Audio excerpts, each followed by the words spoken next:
Hello and welcome to ayeQ Answers. This is the podcast where we explore all kinds of topics in B2B growth. And today's episode is all about transformation and what that actually looks like in a high growth company. This one's near and dear to my heart because I personally have been working with the two women that I have on the call today as they've been going through the transformation, and they chose ayeQ as their partner for that. So thrilled with this and excited to kind of hear from your perspective how all of this unfolded and what lessons our listeners should take from your experience. So these two incredible leaders from Acuity Insights are with me. Meegan Carlson, who is the VP of Administration, who sits at the center of operations strategy and cross-functional alignment. Meegan, you're fabulous. Hello. Thank you. Thank you Gina. for being on the podcast. And Very we happy to be have here. Carmel Mikol. She's Director of Growth Enablement and Execution, who stepped into this role and led a major transformation initiative across the business. So she has been the primary cat herder of all time, and has just done a phenomenal job. And I'm excited to kind of share with the audience what my perspective is on the success of how you guys are approaching transformation in your organization. So let's just jump in here. And Meegan, tell us a little bit about Acuity Insights and tell us kind of what the trigger was, what spawned this transformation. All right. Thank you, Dana. So I'll take you back probably 2 years from now. And we were looking at navigating a space of how do we start to bring our financial data together with our revenue data? And it felt like an impossible quest 2 years ago. Things didn't cross-reference easily for many reasons. We're an ed tech startup. So it means we are dealing with different academic cycles, different billing cycles, different fiscal years, depending on which aspect of the business we're looking at. And add that to some complexity of multiple product lines with different buyer personas, and a tech stack that needed to be overhauled from a data hygiene perspective. We had a lot going on. But we knew we had to baby step this forward in order to get to the place where we are today, closer than ever. And it meant, look, we had to figure out what are the challenges and how do we piecemeal this one by one to do it. But it also led to a great conversation with you, Dana, about how working with ayeQ might actually be able to help us accelerate some of that process and frame how do we take some of those steps one by one to start to get clarity in the data and start to make that alignment that can really drive a business forward. Mm-hmm. Wonderful. And I'll say there's, you do have complexity in your business. I mean, you have a subscription business, you Yes. have you have consumption-based revenue streams. And, when we've worked through how do we marry the financial data, the actual data with the estimates on one consumption opportunities, those are really interesting problems. And so it's been fun for me. You guys know who on our team has been working on that. I'll call out Rock Scrinjar, who is a wonderful part of our team on the financial and analytics side. So, but there are a lot of complexities in your Yes. in your business, and I think you recognized, probably recognized, we have to do this before we get to that, the ability to grow from probably what the expectations were for your board. Yeah, this is exactly right. So we were reaching a part in scale and in growth where this was an expectation. It was table stakes to be able to take that revenue data, all of our different revenue streams, be able to look at that in comparison to the financials and start to compare apples to apples instead of apples to oranges, which is what it has looked like for much of our history. And that meant we had to get into what is the data and how do we actually look at it so that you can surface that in a cohesive way and make that comparison of like with like. And that's Mhm. where finding a partner like ayeQ, but also having a leader like Carmel be able to step in on this project with the team in revenue operations and growth execution and figure out, okay, now how do we make this real with a tool that can actually bring that combination visual to life. Mhm. And I've been thrilled, Carmel, to kind of work by your side as you've got this vision. This is what I want our full analytics platform to look like by this date. So you stepped into this role. Tell us a little bit about that transition. You were involved from the beginning, but you really have stepped up to lead this whole initiative. Yeah, thanks, Dina, and thanks, Meegan, for setting up the conversation so well. I mean, certainly my mandate was to pick up from the amazing work that Meegan founded in the years before, while she was sort of bringing RevOps to be a really much more mature function. But I think some of the mandate that I had was kind of twofold. One was continue the work of design, like process design, system design, and hygiene that was already underway, but then also think bigger to where we are headed as a company. Because in the last year, we have gone from being basically a two product company to like a four, five, six product company.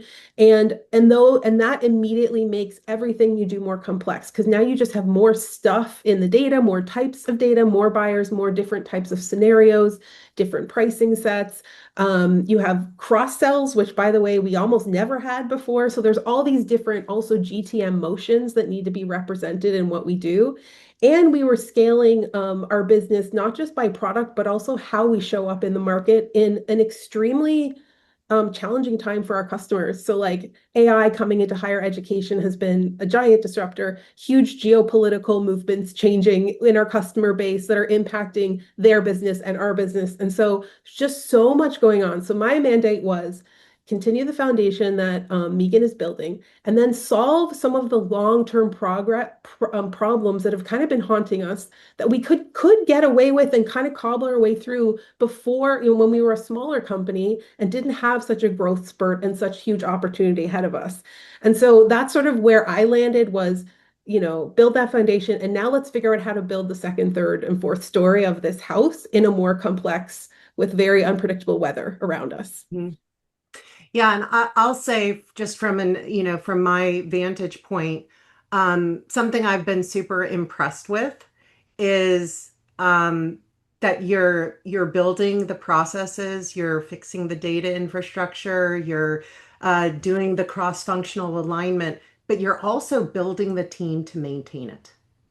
And that is, I think, a learning on my part to see how valuable that was to say, hey, we can answer these questions and do it immediately.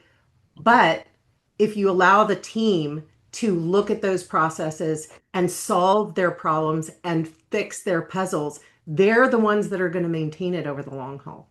I think that's so key. And I think part of that is because I come from an enablement background. So in enablement, you naturally are thinking not just about systems, but you're thinking people, process, and systems. And I like Mhm. to say the other one, which is vibes, which is very important to how the success of any project. And so because enablement and RevOps are actually married in our organization under a growth enablement and execution umbrella, which kind of brings us together, it's very intentional because we understand that you cannot fix complex business problems with just a system. You can't fix it with just throwing AI at it. You can't fix it with just one. You need the pillars of the system, the people who understand it and can advise, and then you need the infrastructure to maintain it constantly and keep it growing and morphing with the business needs. And if you do only one of those, you're just doing a short-term success that is just going to crumble very quickly.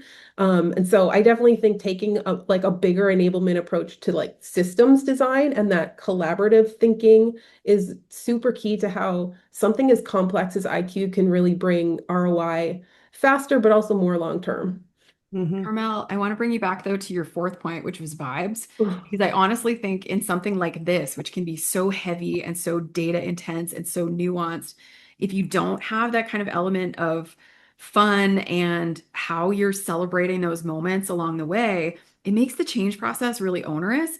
But even you've got a project going on right now, which is a phase of ayeQ's implementation, but also how we're integrating in the company, and it's called Project ARG because sometimes it is frustrating and you feel like a pirate and you want to curse a little bit, but that brings that element of fun and the vibes to this whole part of the process. And truthfully, that's part of the magic of getting this kind of work that is complex and hard but so meaningful and such great outcomes.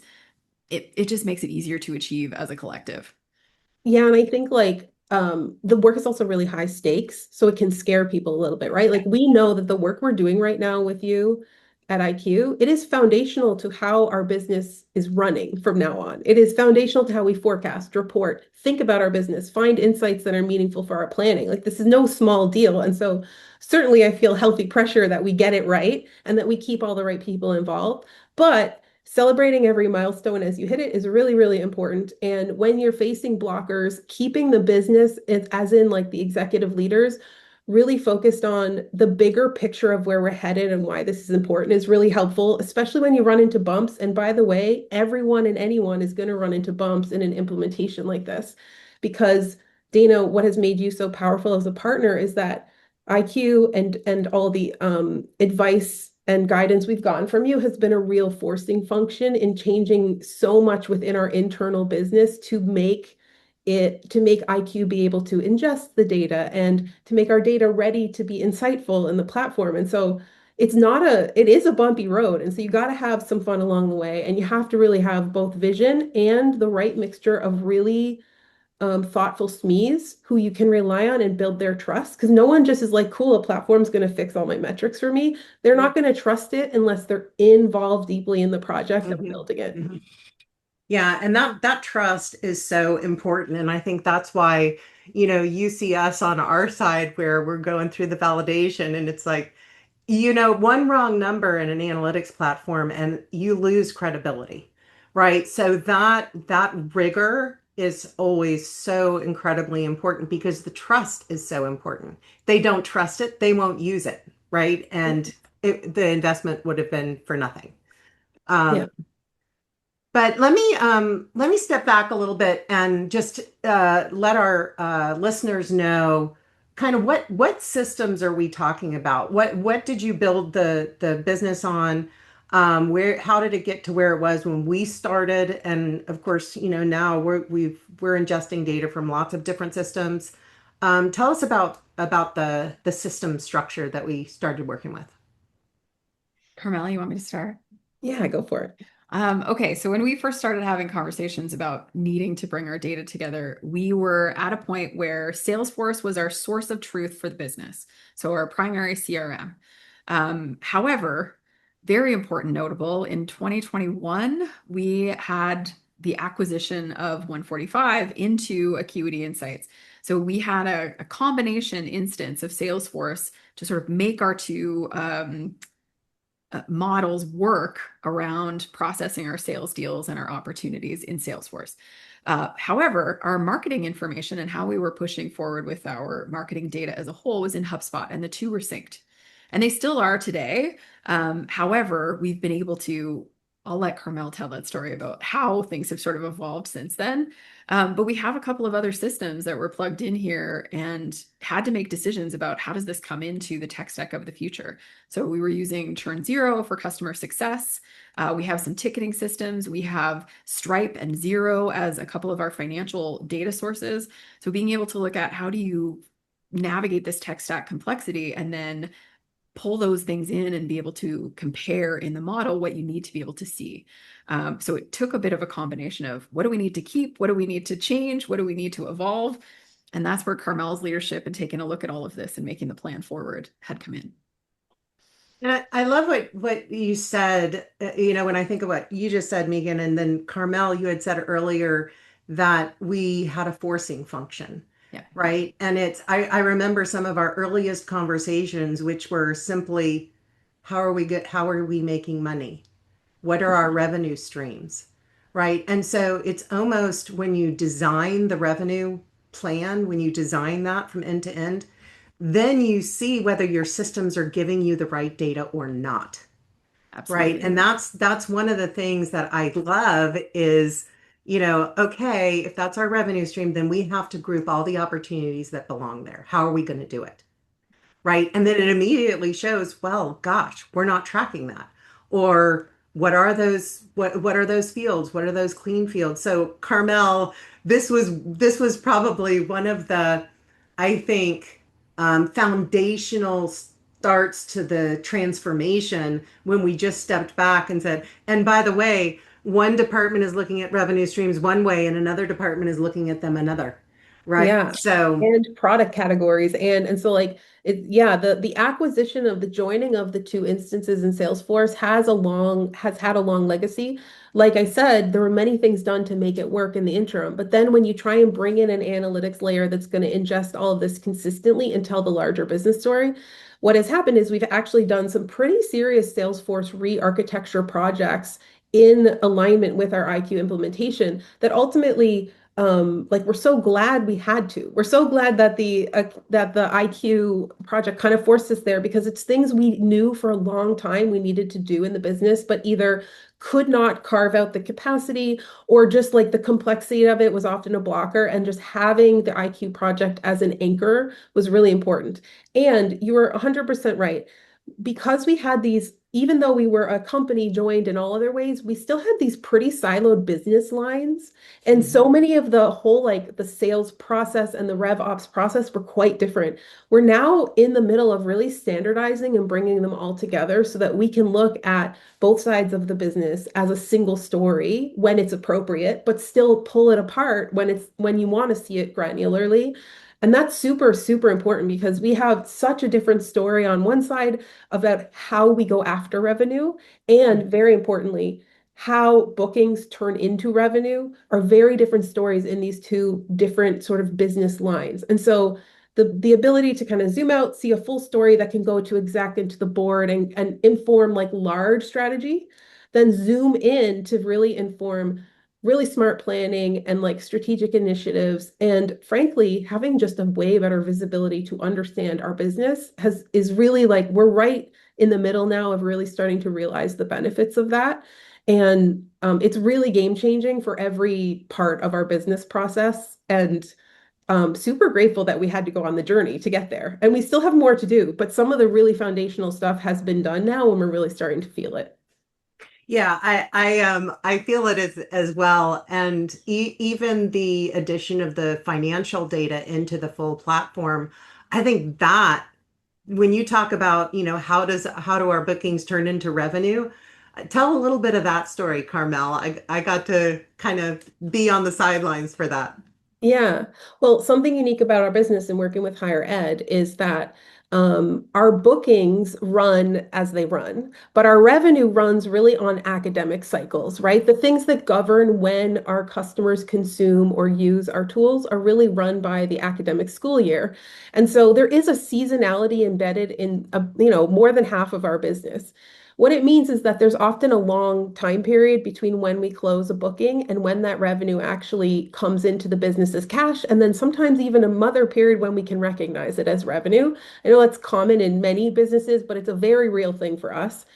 And going one step back, we also have a really long and complex selling cycle. Again, getting more and more common across SaaS, but especially in institutional selling. You have complex committee-based decision making. You have really long contracting periods. It's a complex sales journey. And so everything takes long. Like our sales cycles are very long. And we have to have data that can help us drive a sale forward at every point in that year plus journey that it usually takes to close something. And so that's where the concept of better understanding the pacing of a booking to when it will turn into revenue in the business is really key for us. And it's really impacting how we think about our strategy and how we plan, what we go after, what type of institutions we chase, what kind of products we develop so that we can diversify our portfolio in that way.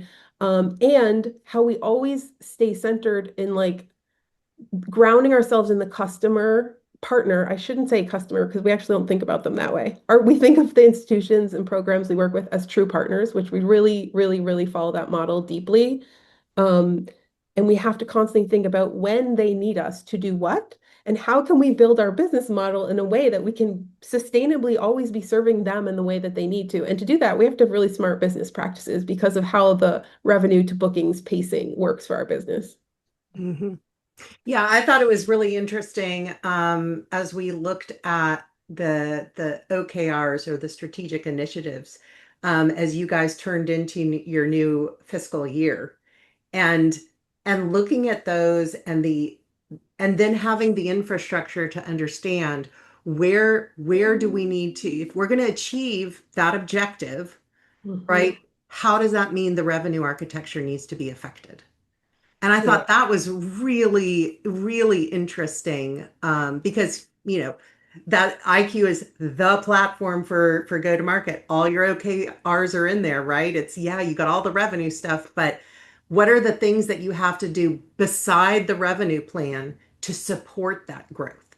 What are those strategic initiatives? And Meegan, what are your thoughts there? Because I think we were looking at, kind of what Alberto was doing, and trying to align those. Yeah, I think it's been really interesting because it's similar to Carmel's comment about ayeQ and the implementation being a forcing function for us to look at some of those hard data questions. Being able to look at your OKRs and where you're moving as a business strategically and have that insight to the data that we didn't have the clarity on before, it means that you actually have something tenable, evidence-based in real data in real time to kind of tell you, is this something we can measure and then follow through with? And you've got some historical reference to look at and go, is this actually like a reasonable OKR for us to put for ourselves? And this has kind of been the first time we've been able to unlock that level of connection to the data and our strategic OKRs for the year ahead. So it's been a really powerful combination. And I'll say we're still sort of figuring out, is it exactly right? And just like strategy previously, you never really know until it all unfolds exactly how it's going to go. But now we have some sense of how we're tracking towards it in almost real time, which is pretty great. Yeah. And I mean, really importantly for me and my team members, we can do it light speed faster than we could before. So like we spent a lot of last year building manual spreadsheets for multiple reports from multiple sources that, of course, all of that time is just removed now because we can use ayeQ and just filter things. And so, I mean, that's like an immediate tangible thing that we've seen of just how quickly we can turn around data when people have questions or we need some kind of story to tell about it. So we're still kind of, we have the financial, we've done a lot of the financial data modeling. And again, I think it's been interesting, looking at like how the board wants to see the financial metrics. And then again, that's the forcing function. And then we say, well, how are we tracking them in reality? Right? What do those sheets look like? What data elements are missing if we're going to tie all these things together? And I think that piece, again, you've been so intentional of who all needs to buy into this. That tell us a little bit about, what's the next phase here? Yeah, I can talk to that a bit. So we are still sort of in the midpoint of the implementation when it comes to our financial data. We're up and running on all of our bookings and pipeline and marketing, and we live in ayeQ every day for that. And we are in the middle of doing some data updates and even some updates to our database that holds some of our financial data in order to refine the way that we give it to you so that ayeQ can ingest it. And again, this has been really useful information. It's going to make it easier for us to track recurring versus non-recurring revenue and classify some of the revenue way better, see it in real time, which for us is really huge, especially on the consumption-based side of our business, where we historically have really only been able to look long-term retroactively instead of in the minute. And so, yeah, we're there. And by the next month or two, we will have the revenue flowing in on a regular basis as we plan to into ayeQ. And to me, I'm just like, I'm waiting for that moment because there's so many things that are sitting on our dashboards that say in progress. We're just waiting for the revenue data to flow in and fill up.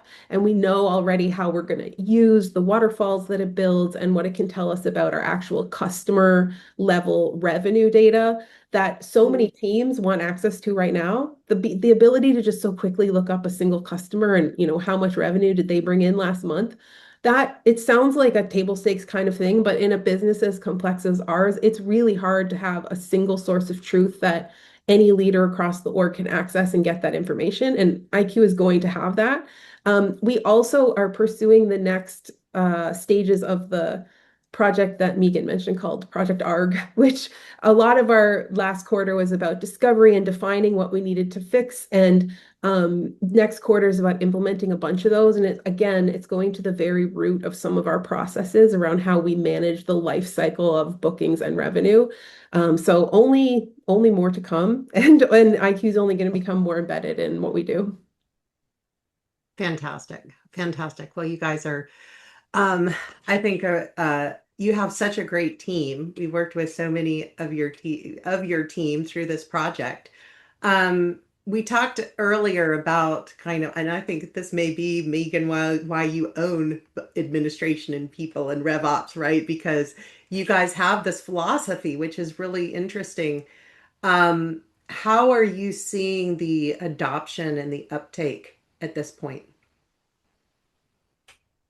I mean, from my perspective, how we're seeing the adoption is following the model that Carmel and the team have been establishing. They're bringing in each of the folks that need to be engaged and trust the data as we go, and each stage that's unlocking something new. So, our marketing function came in and they were a part of building what that's necessary. They were building the trust in what was there because they were a part of that process, and then they were on and using the dashboards to go forward from there and coming back if there were issues that were emerging with some of the data. Like, why did this happen?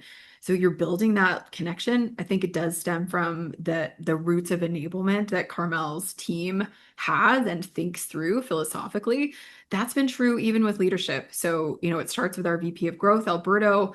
Carmel's running through it with Alberto, and where are the data points that are important to him, and how does that get surfaced, and how does he trust that data?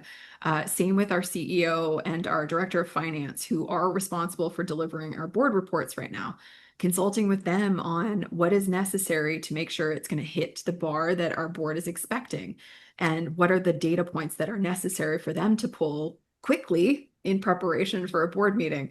And that's a novelty in and of itself, pulling data for a board meeting that's fast. So that's how I think about adoption. It's happening because folks are being brought along and being actively a part of this process to build what's important to them. And then you get them in there and they want to own the data going forward. Yeah, I think there is an art to deciding when to bring different teams and different people into ayeQ. I mean, for one thing, ayeQ is complex and it is a large system. So understanding what that person in their role would want to see and be useful to them, and making sure that they get it at the right time when it's ready to be used by someone outside of a RevOps perspective who knows the whole backstory and all of that. So I would say the first stage of adoption was definitely getting it to be used within our RevOps team and within marketing on a day-to-day. The second layer was bringing it into full visibility as part of our regular reporting. So every Friday, we have a revenue leadership team and they see ayeQ every Friday. We use it to report our numbers and the basics every Friday. And then we bring in select people who need access for specific reasons. So obviously, like our sales manager has been trained and now is, go for it, accesses it all the time. We have a couple other folks across the org who have access, but we are going to definitely do a full rollout and training initiative once we get the financial data in there when the picture's full. So I've been gatekeeping a little bit, I would say, just for the sake of like waiting until the type of information those specific people need is fully in the platform. And I guess the only other thing I would say is I still like to keep RevOps as the central reporting and insights space in the org. People can have access and go grab data, and if we've done a good job, it should be easy. But there is always context and story that needs to be delivered along with the numbers that you're seeing in ayeQ. And so we're very intentional about how we use ayeQ and narrative alongside to provide different audiences the right story. Because it is about the numbers, but it's also more than the numbers. And so it's important to set the precedent for that as well. Yeah, I think that is a huge insight, Carmel, because it is like if you if you were to look at ayeQ overall and all its dashboards, you'd be overwhelmed, right? And some of the dashboards require a lot of expertise. But if you want the answer, it's going to be in there. And it's the only place you could find that. You're not going to find it in the CRM. You're not going to find it in the marketing automation system. You're not going to find it in the financial system. You can only find it in ayeQ because of our business logic, because of our data modeling. But Yeah, I would say most of the functional leadership would like just cower in sight of some of these analytics. So I think having the purpose-built dashboards for certain functions, Yeah. right? And I love what you did around this is the board report dashboard. This is what we want to see, right? We're gonna, have several layers of separation, but we want these. And if we need to prove that, we can always dive into the detail, Yeah, right? exactly. Yeah. So I think that's I love the way you said that. Um, all right, key lessons, key takeaways. What if I'm sure some of our listeners are like, I am facing this, I don't even know where to start. And sometimes the hardest part is starting. And by the way, AI cannot do this. Mm. AI won't work unless you do this, right? Yeah, I would say, okay, I'll jump in with one key lesson. I love a challenge and I also really love it when something is scary. That's just how my brain operates. I'm like, cool, I don't know how we're going to do this. This is the most exciting day of my job. So I have that personality. And I will say, Mhm. of course, not everybody approaches these types of projects from that same place, but if there's anything I've learned, it is to embrace the discomfort that you will inevitably experience in the process of doing an implementation like this, because every piece that feels difficult yields a really important process improvement that touches so many other parts of the business. It's so worth it. So I think the first thing is just go in being ready to be a little confused at times, to be not sure how to solve a problem, and to be okay with that and know that that is part of the process of implementing a tool like this. And very interestingly, we ourselves have a product, an analytics product that is very similar in nature to this. And my process of going through the implementation with you has made me have so much more buyer empathy for our partners who come on to that analytics um, product and go through a very similar process of implementation of cleaning up their data, understanding their data, recategorizing in order to make the full power of the Insights platform work. So I think there's just such value in the messy behind the scenes work you have to do to get ayeQ working for you in the way you want. And it is absolutely worth the investment of time and energy. And it's okay that it's scary, and pretty much everyone's going to feel that, I think, unless you're in some kind of special unicorn situation where your data is perfect before they meet you. Oh, I hope that for Everybody's data everyone. is a mess. Let's just admit it. Yeah, which, how dare you? I don't want to talk to people like that. But but yeah, I think that's interesting. But I think, it's either do that or just, Keep wasting deal time. to keep wasting time, keep wasting money, keep pulling the data out, trying to get to right numbers. Keep trying to say, well, we're cleaning our data. Well, how do you know how to clean your data if you Yeah, don't know what you're going to want to see? Yeah. yeah, And so it's required. And I think especially now where everybody's trying to throw AI at it, it's like it's all going to come full circle to this. You have to do this part. Yes. Um, so any other lessons that you guys have to share before we kind of wrap up with some key takeaways? Yeah, I mean, I can share a couple from my lens on this project and how it's evolved working together. I think that Carmel's points about know how your systems, your people, your process, and your vibes come into this was such a good point. That is a strong takeaway in terms of lessons. And if you're thinking about a project like this, where it's deep into data, deep into cross-functional relationships with data to make it go, having that lens on those four parts of it is so helpful. But it also needs to add in with each of those functions that you need to collaborate with to get to the point of your desired outcome, you need to know that they're ready to do that with you.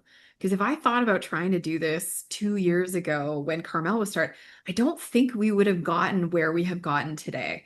So there is this idea of where is the business at? What is happening in terms of complexity? And do you have those unlocks between your different functions to get access to what you need? Because without it, I don't know that we would be as close to the whole picture as we are right now. 100%. So true. It's one of the more collaborative projects you will run. I mean, RevOps or enablement always notoriously so, but this requires access and trust and discussing things at a level that you need to have the teams ready with the knowledge and also the relationships that you build in order to, have people invest that time with you and understand the impact it has for the business. And of course, this kind of goes without saying, but really important to have your executive sponsors vocally supporting, helping tell the story of why this is important and worth investing in. I mean, absolutely, I kind of sit in the middle between having folks like Meegan and our VP of Growth, Alberto, being really good supporters of this project and helping us clear blockages, and then having a whole team of people, multiple teams of people who are contributing to getting this done. So I think such a huge and important point, Meegan. You need all the sides ready to do it, to buy in and to go on the journey with you. Yeah. Well, I will say, and I just kind of had my own aha moment that I was just reflecting, I've met a lot of folks. Must have met, what, 20 people or so at this point. And there, a lot of times in implementations, you're going to have certain blockers. You're going to have people who are resistant. You're gonna, have, the marketing team who's like, don't look here or whatever it is. And I was just reflecting on all the folks that I have interacted with, and I haven't met a single person like that. So whatever you're doing in your culture and how you guys are showing up to lead, it's working. We It's will working. definitely take full credit for all the Thanks, amazing Tina. humans who work at All Acuity, you, for Meegan. sure. But we knew that, right? I think from the No. first time we spoke, we knew that. These So, are all amazing humans at Acuity, and this doesn't surprise me one bit because of who our folks are at the team. And to hear that that's how they're showing up in the implementations, that's what I would expect. Doesn't surprise me at all. They're all awesome. yeah, they really are. Pretty Well, you guys have been fabulous. Is there anything we didn't talk about that you wanted to? Just a big thank you for everything you've done on this process and are still going to do for us. Just such an incredible, yes, we buy the technology, we buy the models from you, but what's really valuable is your strategic advice, your support as advisors, all the conversations we've had, hours of it, trying to figure things out together. So I really, really value that, and thank you so much. Well, you are Could so not. welcome. It's been a pleasure. And, just like you said, you look at your customers as partners. And so do we. That was very familiar because we want you to be successful, and this is, we've done this so many times, we know where the gotchas are. We can give you some answers or we cannot give you the answers and, say, we want to figure this out. Go for it. So I think that's been a really good partnership, and we've enjoyed it on our side, and we've enjoyed seeing you guys go through this process. It's been fantastic. Thanks, All Tina. right. Well, thank you all so much for sharing this. Thanks for being on the podcast. It's been phenomenal, and we'll be chatting very soon, I'm sure. And maybe we'll have you back on in another season or two, and we can see where you guys have gone from here. Thank Amazing. you. Thank you, Dana. All right. Bye. Thank you all for listening, and we'll see you next time.